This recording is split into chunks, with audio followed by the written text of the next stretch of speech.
What's up, everybody? You know who this is, David, aka Preacherman. And today I have Deacon Curry sitting right next to me here in the studio. And I'm going to go ahead and let Deacon Curry let y'all know who he is. Deacon Curry, go ahead and tell everybody who you are and where they can find you at and all that good stuff. Well, thanks for having me here, Preacherman. My name is Deacon Curry, as some of y'all may know me, some of y'all don't. Let's see, I'm trying to start my own little podcasting platform or whatever. I make TikTok videos here and there, you know, little funny things, trying to get myself out there, but now I'm gonna take it more serious because I feel that I have a serious message that I need to get out to people, so I'm gonna work it from here and see where it goes. Well, that's great. So, as you guys know, again, Deacon Curry said he's going to be getting himself into the podcast industry and giving this information out that he feels is necessary. Deacon Curry, got a question for you. Tell everybody what it is that you do on a day-to-day basis.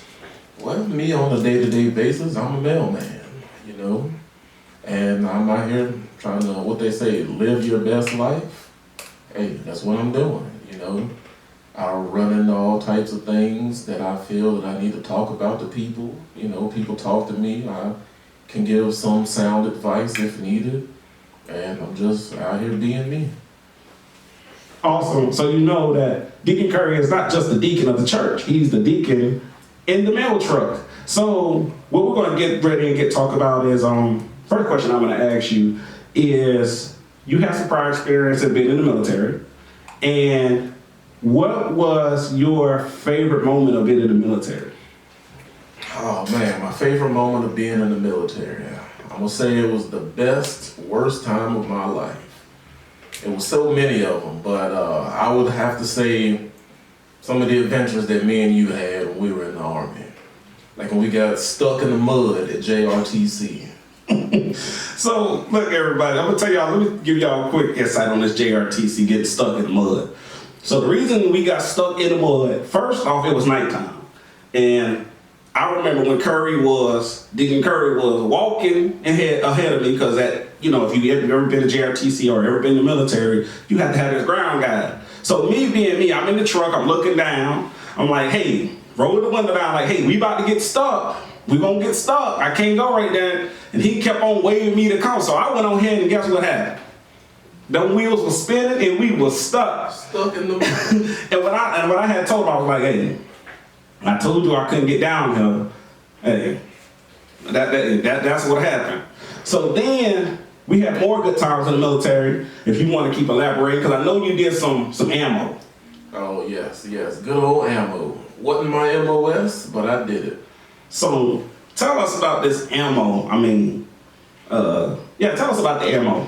Well, when it comes to ammo, you're the main, you're the backbone of the company, the unit, the battalion, wherever they need you at. That's who they come to, because you need ammo for ranges, you need ammo for field training exercises or whatever they need ammo for. You're the go-to man.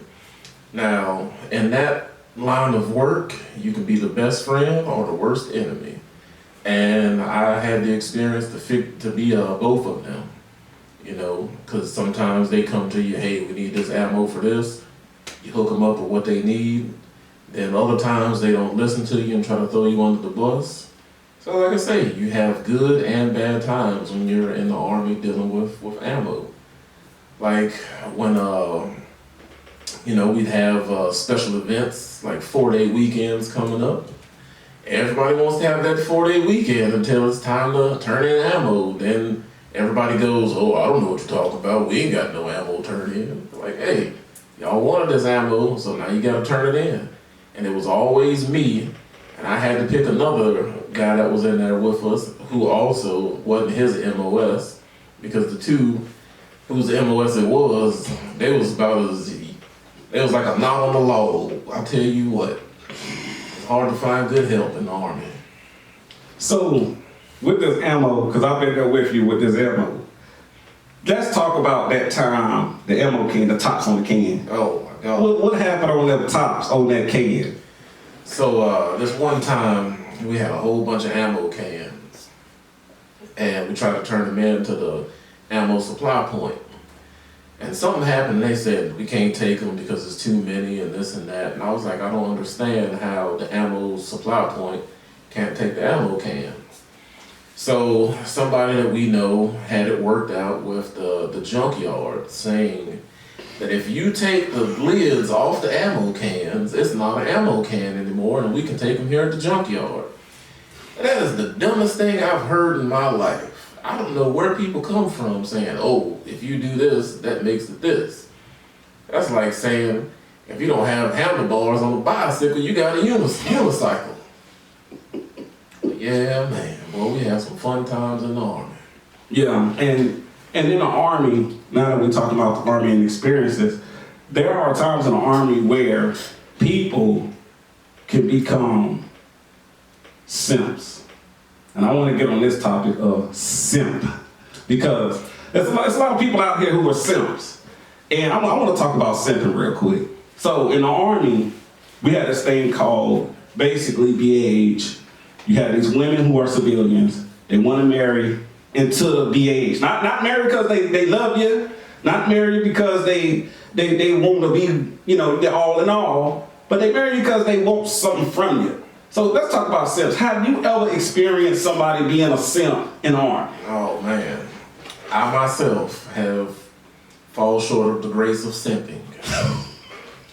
Because let me tell you, me being the person I am, I'm not no thug hood guy, whatever. I'm not thuggo from the streets, just a regular guy, And sometimes women would try to take my kindness for weakness. And you have a lot of women out here that were like, hey, I was once an Army wife, I want to be an Army wife again, so you should marry me so I can get free health insurance, so I can get this and get that, and then you can get the extra money. But how a lot of them do it is they'll try to marry you and divorce you and take half of what you had, what you got, But as far as simping, like a lot of guys, they're away from their hometown, first time in forever, and they see this nice, attractive woman that's coming on to them. And so they're like, wow, man, I've never had women like this come on to me ever in life. So that activates something in them to make them want to do any and everything that they can to keep this woman. And once they find out that she's just using him, he doesn't want to hear that. And he's still giving all he has to a woman that's taken from him. And in most cases, she's taken from him and giving it to her boyfriend on the side. So you just have like different levels of simping when it comes to being in the Army. So I'm going to ask this question too, because with there being different levels, because there are different levels to simping, what is one key way a soldier can find himself or herself being a simp when it comes to a person with kids? Okay, when it comes to somebody with kids. Now, this one here, this is a rough subject, because here recently you have men and women that aren't even the age, they aren't even 25 yet, and got 2 or 3 kids, which is weird in some worlds. But you come across a lot of boundaries, and some of these boundaries aren't respected because you have women that will just try to find a man to take care of her and her kids. Like, that's all she wants out of life, is like somebody to take care of her and them kids. While you don't know any better because you've been told that in order to be a good man, you have to take care of a woman and her kids. So that too is another level of simping, because in the Bible, it says, whether you're a Bible reader or not, that you should pass on your legacy to your children and your children's children. Nowhere in there does it say Dontrell's kids, you know what I'm saying? And that's where people get it wrong at, because people will shame you and tell you, oh, you ain't taking care of this woman and her kids. You ain't nothing, you ain't nothing. And so when that gets instilled in your head, that's what you think that you have to do. And it messes a lot of people up, but they don't see it that way because of the shame of language and this and that.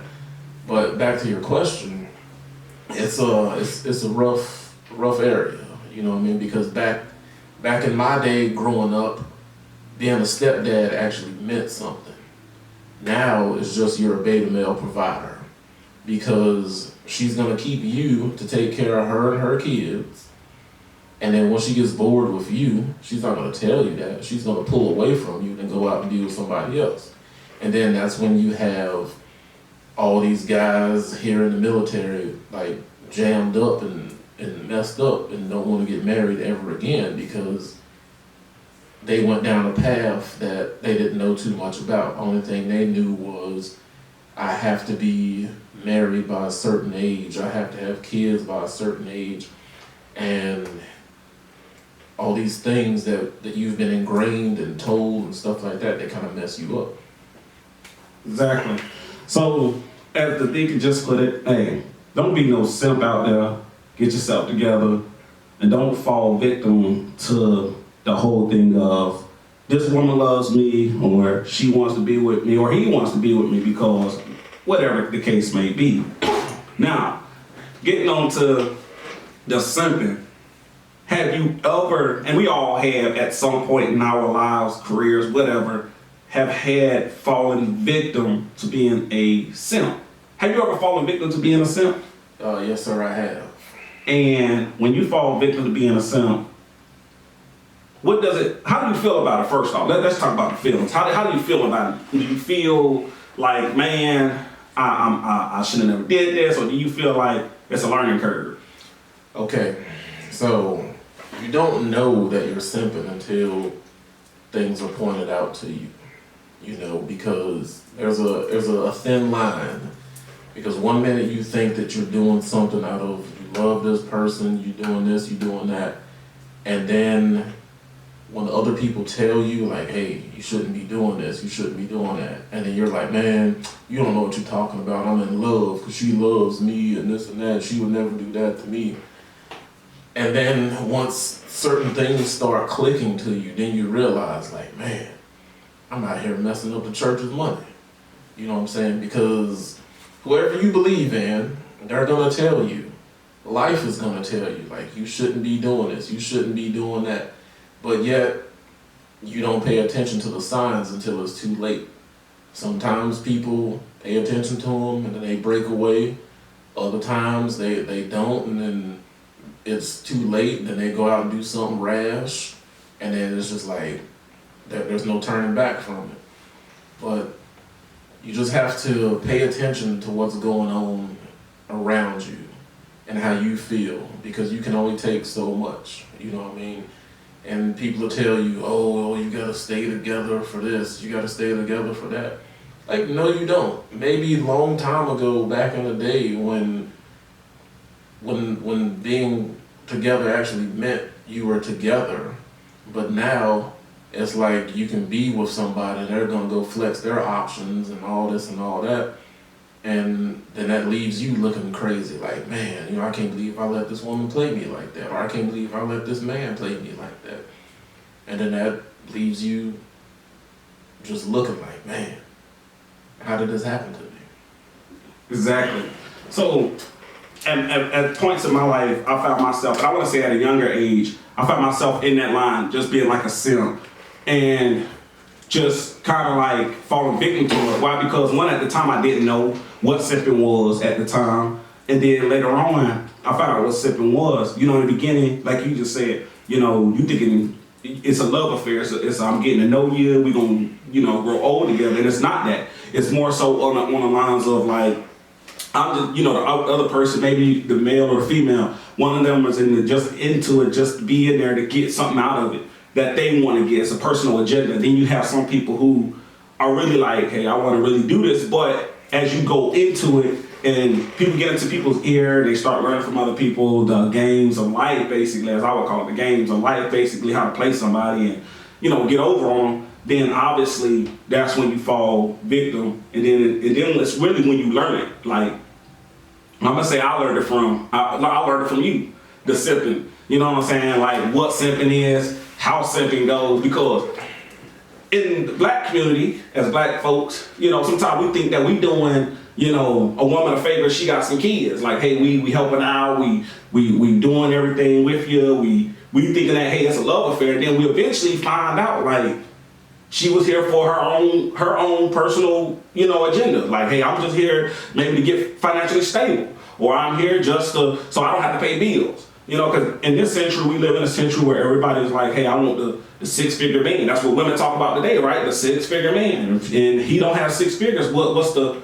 She don't want to be with him, right? Like, exactly. you nothing to her. So a lot of women want things that they can't provide themselves. That's how I feel about it. They want you to provide something they can't provide to you, and they can't provide to no other guy or whatever out there. Now I'm gonna ask you this question, because we talk about simple. All right. So I'm gonna ask you this question. How do you look at a guy, because we both homeboys and everything, but how do you look at a guy if you date this girl, right? And let's say some dude, you know, y'all homeboys or whatever, and he turned around and married her. Well, how do you feel about that? Let's talk about that. All right, that one there, man, that's just ridiculous.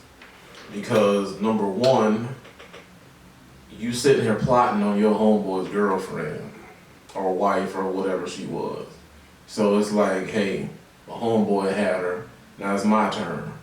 And then in turn, that makes her look bad. But see, she don't see it that way. She see it as a come up, which I think is kind of dumb. But in certain people's eyes, they see that as a come up. So with that being said, it's like it was back in the day. See, back in the day, that thing was called a cuckold, where I would have a kid and I would make one of my homeboys take care of that kid because I didn't want to take care of it or nothing like that. So I would put the onus on my homeboy to take care of my kid and my ex or my wife or whatever, or in my harem, I should say. But as far as you marrying somebody that's been with your homeboy, I just couldn't do it. It's wrong on so many levels. It's like so many women out here, won't you go get your own? You know what I mean? Because that's like taking somebody's leftovers. Like, oh, you just drank out this soda, let me drink out of it. You know what I mean? Or whatever. So it's just taking somebody's leftovers that you shouldn't take. Exactly. And I'm gonna tell you this. Whenever I see or hear about somebody doing that, I think that it breaks the trust with that person. And I might seem weird by saying that it breaks the trust, because you never know if they looking at your person, who you with or who you bringing to the table or whatnot. So I think it does break trust when it comes to like friendships, because it's like, hey, me and you been chopping it up, you been coming over the house, or we've been, coming over your house, taking trips or whatnot. And then next thing you know, me and the girl break up, boom, here you are, married to her. And then it's like, we can't even be friends, because it's like, well. Well, with that being said, that is kind of a trust issue, as well as you just stupid as I don't know what.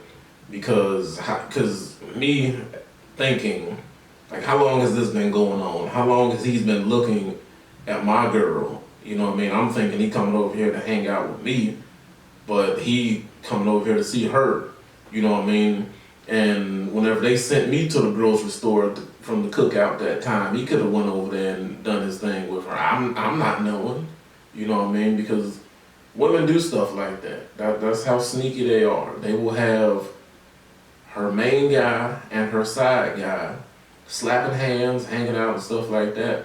And only two people know, which is the side dude and her, and it's just wrong, but hey, like the saying goes, she's not your girl, it's just your turn. And when you do stuff like that, that's proving that saying to be true, because like, okay, well, he had her, now it's my turn to have her. And you walk around here all proud, like, oh, look at what I got. And then everybody looking at you like, you just stupid. Like, why would you do that to yourself? You know what I mean? That's showing that you don't value your own life or your own well-being, that you just settle with the low-hanging fruit of life. You know what I mean? I'm not trying to talk about nobody bad or nothing like that, but that's basically what that is. this woman's like low-hanging fruit. And growing up, I know you didn't hear, oh, you should do this, you should do that, you're such a great person. And so that's what makes you go for the low-hanging fruit in life.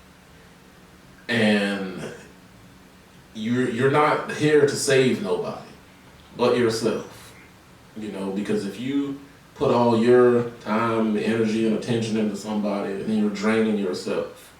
Now, if you have overflowing things that you can pour onto somebody else, then that's when you can do that. But like you say, us in the black community, we haven't been taught that. We just been taught, hey, go out here and do this, save the community, one stepdad at a time. Which is okay in a sense, but like I say, you have to have your own to pour onto somebody before you just cut yourself at the knees going for some low-hanging fruit. But it's all on how you look at it, man. So I'm gonna ask a question now, because you just made a point in which you said, okay, now being a step parent. So we're gonna move to this last final topic, talking about step parenting. All right. How do you feel about just the whole step parent thing today? Not back when we were growing up, you were growing up, but today, how do you view it? What do you think about it? So the first question is just, how do you view step parenting today? Well, step parenting today is a huge risk, because I've tried it numerous times and it really got me nowhere, and I'm one of them people that I have to touch the stove to see that it's hot before I, instead of listening to somebody telling me that the stove was hot. But viewing it today, it's more or less of, it's kind of, I'm not going to say that is pointless, but everybody has their own opinion on it. But for me, I think that it's a struggle, because you're trying to give somebody an opportunity that they didn't have growing up, and they're gonna listen to their mom no matter what. I mean, you can be right about this, you can be right about anything, put the facts in front of them, they're gonna listen to their mom no matter what. And the one thing that always would get me is when a kid says, "You're not my dad," or "You can't discipline that kid like you think they should, because they're not gonna listen to you." And you try to tell the mom's not listening. It's like, "Oh, you don't know what you're talking about." And be like, "Well, hey, here I am trying to do this for y'all. I'm helping y'all out, and it's just like not working." So then that's when you have to realize, like, hey, the juice ain't worth the squeeze. I can be bad, like I say, I can be bad all by myself instead of bringing other people with me into this. And most of it is because people have gotten out of the whole let's get along thing. Now it's just, hey, I gotta do me, I gotta get my bag, and whoever I got to step on, I'm just gonna have to step on them. You know what I'm saying? And it's sad, but that's just how it is. People don't wanna get along, because, like back then, I know you said don't bring up back then, but it's just like the 50-50 didn't exist. It was, I have a plan, Yeah.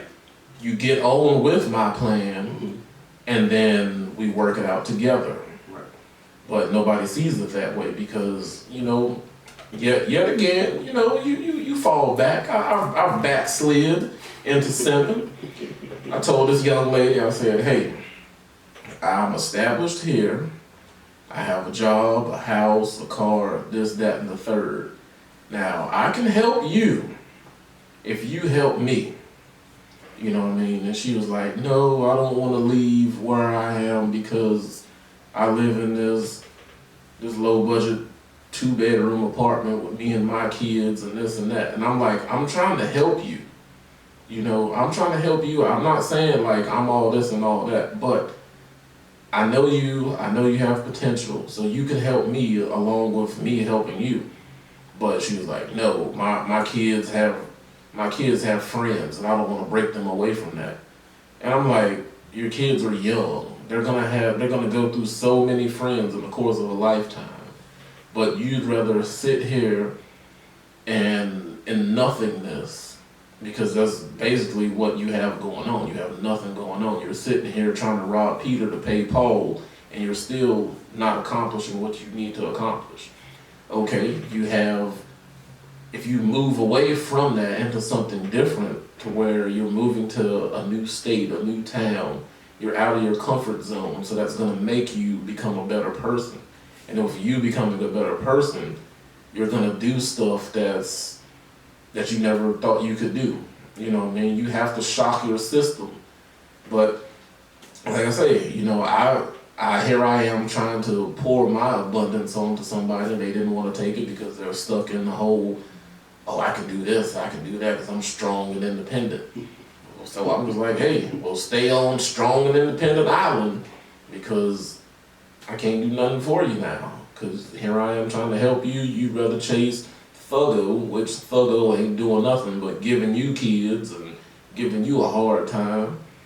So hey, it's just what it is, So I'm gonna put my spin in there, because I think step parenting is a difficult thing today. It's one of the most difficult things because, again, you don't know people's motives. And I'm a step parent. And some things that I didn't know about step parenting when I first came into, a woman's life who had kids, was the whole thing of like, these kids can't move out of state. And that was a big issue, especially during my military term, was not knowing. Because there's a difference between me knowing and then there's a difference between me not knowing. Because when it comes down to it, it's like, even though you are the step parent, you don't have a say-so in the mix of none of that. You really don't, from a legal point of view, unless you adopt a kid or unless the other parental rights is given up, which most of the time, most women are not, taking the parental rights from the individual. They're kind of just keeping it, basically, I guess, 50-50, however they want to call it. But I learned the hard way that in step parenting, one, the kid does not automatically get the opportunity to move with you. So if you move out of state, it's got to be legal things, because obviously the other parent wants to see their kid or they want to be more involved, right? But then sometimes those same parents are not the ones doing anything for their kids. They're just kind of just like, I'm just going to be the crutch in the way so that you two can't have your life moving on. You know what I'm saying? Yes. But then when they become, if that individual marries somebody, I'm quite sure she has kids, then obviously they're going to want that grace of like, okay, we're moving to Texas. Well, I want the kid to move to Texas too, right? But they're not as gracious when they are a single individual. Like, I've learned so much through step parenting that it's so much that I could write a book about it to teach people like what you need to look for just in a dating game. You know what I'm saying? Because people don't really tell you who they are when you're dating them. It's like a honeymoon. It's like, oh, we're in the honeymoon stage. It's a good thing. Hey, I got Dontrell's kids, and hey, we're gonna be a family if we all stay together. And then it's like, yeah, it doesn't really work that way. And then you have to also understand with being a step parent that there are things that you might want to do with your life, and here you are, you might be putting your life on hold for somebody who don't care about you. Some kids or, the influence of the. And he couldn't do it, so now he's like, he feels some type of way about that. But that's just how it is, And then they feel that like you're breaking some type of bond because their kid is gravitating more towards you and looking at you as the sole provider, and be like, well, why can't my dad do this? Why can't my dad do that? Then later on in life you realize as you grow up, because like I say, I was a step kid, I had a stepdad, and I used to have the same questions. But now I see things and I realize things, and I don't let it get to me anymore. So as being a step parent, or just that whole step thing, do you think, and before, I'm gonna ask a question, do you think that most step parents treat their biological kids different than they would treat the step kid? Or do you think more so that they kind of treat them, I guess, in the same sense together? Well, that one too is a gray area, because you're gonna treat your kid a certain kind of way because that's your kid. You know what I'm saying? So you're gonna do more for them as opposed to the other ones, because the other one, they have a dad. All you have to do is tell their dad to be like, hey, you know, I'm gonna need this from you, I'm gonna need that from you. Yes, it's gonna create some type of jealousy, but it's just like, well, you need to do more to keep up, or what have you, because I'm not backing down just because you can't do what you're supposed to do. So you do enough for these kids. That's more than enough. You know what I mean? You took on the role to bring them in out of the cold, so to say. So you're providing for them. You're doing what you feel is right. Now, when it comes to your kid, you're gonna go all out because that's your kid. You know what I'm saying? And they just don't have to deal with it, or step up. Okay. So last question. Last question. About on the step parenting, because we're about to end this podcast shortly. When it comes to step parenting and what you've seen, and then what you see today as a step parenting, is there a major difference as far as like how step parenting was back then to how step parenting is now? And then at the same time, do you feel like young people, and when I mean young people, I'm saying like people who are probably like, well, I say the military age, most are like, what, 19, 20, getting married. Do you think they should be step parents, or do you think they should just they wait it out and live their life so they can understand how life is and everything? So, Well, with that, anybody that's young should live their life. You know what I mean? Live your life first. So that way, by the time you turn 25 or older, then you can start doing what you need to do. Because if you jumping into it at a young, under the age of 25, you got a lot going on. You know what I mean? You're going into it as the price of a stepkid, the price of a wife, the price of a family. You know what I mean? That's a lot to put on somebody that's under the age of 25. You know what I mean? So, and then plus you're still out here wild and going crazy and doing this and doing that because you haven't lived life yet. This is your first time being away from home if you're out here in the military doing whatever. But as far as that, I would say just wait, live your life, and then figure out where you need to go. Because by the time you turn 25 as a man, that's when things should kick in. You know, you start making better decisions and going from there. all right. So you guys heard it from the deacon. He has blessed off on that you need to wait type deal, because I think the same. I think kids need to wait. I mean, today kids are just feel like they got to be married by 20 or something, 20, 21, and that's it, or if they don't find somebody, hey, I'm gonna go over here and be with somebody who got some kids just because I know they accept me, instead of, hey, let me live life, let me figure life out. So again, you guys heard it from the deacon. Tell them where they can find you: Instagram, Facebook, any of that stuff. Tell them where they can find you at real quick. Well, I mean, I'm on Snapchat, but I rarely use that, so don't go to there. Where can you find me? I'm on Facebook. I'm on Instagram. On Instagram, I'm Mr. Postman 1979. On Instagram.